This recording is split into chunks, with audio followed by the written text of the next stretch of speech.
ತಾಲೂಕಿನ ನಾಗರಿಕ ಬಂಧುಗಳೇ, ಪ್ರೀತಿಪೂರ್ವಕವಾದಂಥ ನಮಸ್ಕಾರ, ಶರಣಾರ್ಥಿಗಳು. ನಾವು ಇವತ್ತಿನ ದಿನ ಅಳಂದ ಬಸ್ ನಿಲ್ದಾಣದ ಎದುರುಗಡೆ ಇರ್ತಕ್ಕಂಥ ಮುಖ್ಯ ರಸ್ತೆಯಲ್ಲಿ ಇದ್ದು, ಈ ರಸ್ತೆ ಪೂರ್ತಿಯಾಗಿ ಮಳೆಗಾಲದಲ್ಲಿ ಚರಂಡಿ ಮತ್ತು ಮಣ್ಣಿನಿಂದ ಕೂಡಿದ್ದು, ಇತ್ತೀಚಿನ ದಿನಗಳಲ್ಲಿ ನಗರದಲ್ಲಿ ನಡೀತಕ್ಕಂಥ ಪೈಪ್ಲೈನ್ ಸಲುವಾಗಿ ರಸ್ತೆಗಳಲ್ಲೆಲ್ಲ ಗಾರಿ ತೋಡಿದ್ದಾರೆ. ಆ ಗಾರಿಗಳು ಸಹಿತ ಯಾವುದೇ ರೀತಿಯಿಂದ ಮುಚ್ಚುವಂಥ ಪ್ರಯತ್ನ ಮಾಡಿಲ್ಲ. ಹೀಗಾಗಿ ನಗರದಲ್ಲಿ ಸಾರಿಗೆ ಸಂಪರ್ಕ ಸಂಪೂರ್ಣವಾಗಿ ಹಾಳಾಗಿದ್ದು, ಜನ ನರಕವನ್ನು ಅನುಭವಿಸುವಂಥ ಪರಿಸ್ಥಿತಿ ಇದೆ.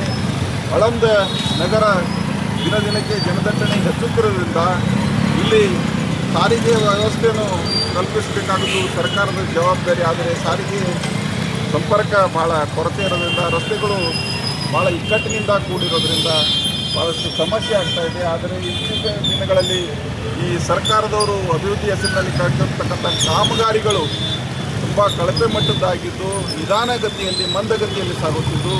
ಇತ್ತೀಚೆಗೆ ನೋಡಿ, ಅದು ಅಳಂದ ಬಸ್ ಸ್ಟ್ಯಾಂಡ್ ಸುಮಾರು ವರ್ಷಗಳಿಂದ ಹೊಡೆದು ಹಾಕಿದ್ರು. ಆದರೆ ಇನ್ನೂವರೆಗೂ ಆಳಂದ ಬಸ್ ಸ್ಟ್ಯಾಂಡ್ ರೆಡಿ ಆಗ್ತಾ ಇಲ್ಲ. ಕಳೆದ ಬೇಸಿಗೆಯಲ್ಲಿ ಜನ ಪೂರ್ತಿಯಾಗಿ ಬಿಸಿಲಿನಲ್ಲೇ ಪರದಾಡುವಂತಾಯಿತು. ಈಗ ಮಳೆಗಾಲ ಬಂದಿದೆ. ಮಳೆಗಾಲದಲ್ಲೂ ಕೂಡ ಯಾವುದೇ ಆಸರೆ ಇಲ್ಲ. ಆಳಂದ ಬಸ್ ಸ್ಟ್ಯಾಂಡಲ್ಲಿ ಜನಗಳೆಲ್ಲ ಭಾಳ ಸಂಕಷ್ಟಕ್ಕೆ ಒಳಗಾಗಿದ್ದಾರೆ.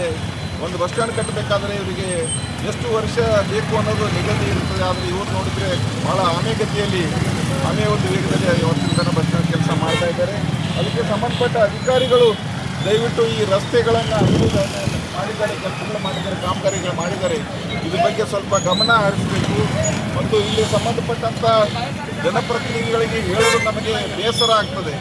ಯಾಕಂತಂದರೆ ಇವತ್ತಿನ ದಿನ ಸರ್ಕಾರದಲ್ಲಿ ಗ್ರಾಮ ಪಂಚಾಯತಿ ಮೆಂಬರ್ ಆಗಲಿ, ತಾಲೂಕು ಪಂಚಾಯತ್ ಮೆಂಬರ್ ಆಗಲಿ, ಜಿಲ್ಲಾ ಪಂಚಾಯತ್ ಮೆಂಬರ್ ಆಗಲಿ, ಮುನ್ಸಿಪಾಲಿಟಿ ಮೆಂಬರ್ ಆಗಲಿ, ಯಾರು ಇವತ್ತಿನ ಅಧಿಕಾರದಲ್ಲಿಲ್ಲ. ಅಧಿಕಾರದಲ್ಲಿ ಇದ್ದದ್ದು ಕೇವಲ ಶಾಸಕ ಮತ್ತು ಸಂಸದರು ಮಾತ್ರ. ಇವತ್ತಿನ ದಿನ ನಮ್ಮ ಪಾಲಿಗೆ ಎಂಥ ಶಾಸಕರು ಸಂಸದರು ಬಂದಿದ್ದಾರೆ ಅಂತಂದರೆ ನಾವು ಹೇಳೋಕ್ಕೆ ಸಹಿತ ಅಸಹ್ಯ ಅನ್ನಿಸ್ತದೆ.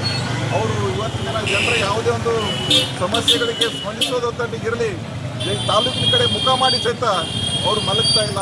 ಇಂಥವಂಥ ಶಾಸಕರು ಮತ್ತು ಸಂಸದರು ಇವತ್ತಿನ ದಿನ ನಾವು ಆರಿಸಿ ತಂದಿದ್ದೇವೆ. ಈಗ ನಮ್ಮ ತಗೊಂಡು ನಾವೇ ಹೊಡ್ಕೋಬೇಕನ್ನುವಂಥ ಒಂದು ವಾತಾವರಣ ಇಲ್ಲಿದೆ. ಅದಕ್ಕಾಗಿ ದಯವಿಟ್ಟು ಅಳಂದ ತಾಲೂಕಿನ ಶಾಸಕ BR ಪಾಟೀಲರು ಮತ್ತು ನಮ್ಮ ಬೀದರ್ನ ಸಂಸದ ಖಂಡ್ರೆಯವರು, ಸಾಗರ್ ಖಂಡ್ರೆಯವರು ಈ ಅಳಂದ ತಾಲೂಕಿನ ಕಡೆ ಒಂದ್ಸಲಾದರೂ ಬಂದು ಈ ತಾಲೂಕಿನ ಸಮಸ್ಯೆಗಳು ಏನು ಅನ್ನೋದ್ರ ಬಗ್ಗೆ ಸ್ವಲ್ಪ ಅವರು ನಿಶ್ಚಿತಾದರೂ ಕಾಳಜಿ ಮಾಡಲಿ ಅಂತಕ್ಕಂಥ ಮನವಿಯನ್ನು ಮಾಡ್ಕೊಳ್ತೇವೆ. ಅದಕ್ಕಾಗಿ ಇಂಥ ಒಂದು ನರಕ ಯಾತ್ರೆ ಅನುಭವಿಸಿರ್ತಕ್ಕಂಥ ದಿನನಿತ್ಯ ಸಮಸ್ಯೆ ತಾಲೂಕಿನಲ್ಲಿ ಸಾವಿರಾರು ಸಮಸ್ಯೆಗಳಿವೆ. ಜನಪ್ರತಿನಿಧಿಗಳು ಸಂಬಂಧಪಟ್ಟವರು ಇದ್ರ ಬಗ್ಗೆ ಕಾಳಜಿ ವಹಿಸಬೇಕು ಅಂತೇಳಿ ಅವರಲ್ಲಿ ಮನವಿ ಮಾಡಿಕೊಳ್ತೇವೆ.